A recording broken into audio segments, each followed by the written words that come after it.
Днес прекарваме все повече време онлайн, а там става все по-сложно да разбереш на какво да повярваш. Мнения, теории, фалшиви новини и конспирации.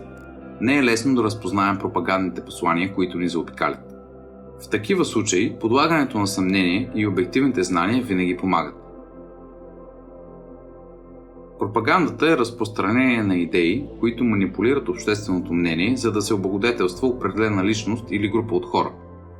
Вместо безпристрастни и доказани факти, пропагандата ни залива с изкривена информация, която да ни заблуди, а най-често и потикне към омраза. В такъв случай, как можем да я разпознаем? Пропагандата вижда света в черно и бяло. Тя винаги представя само една гледна точка като абсолютната истина.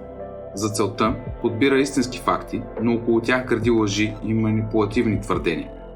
За добро или лошо, светът е много по-сложен и многоцветен. Пропагандата цели да въздейства на емоциите ни, най-вече като всява страх.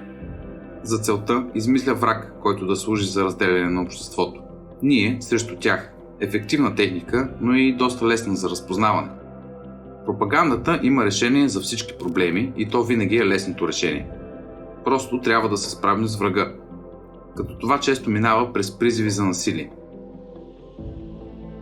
Историята обаче помни. Насилието не води до друго, освен до повече насилие. Пропагандата обича младите хора.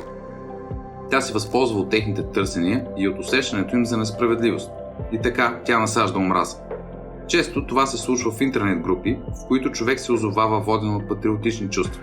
И без да се усети, се оказва под влиянието на пропагандни, крайни идеологии, в които младите хора се борят с въображаеми врагове и все повече се капсулират в двуполюсния начин на мислене.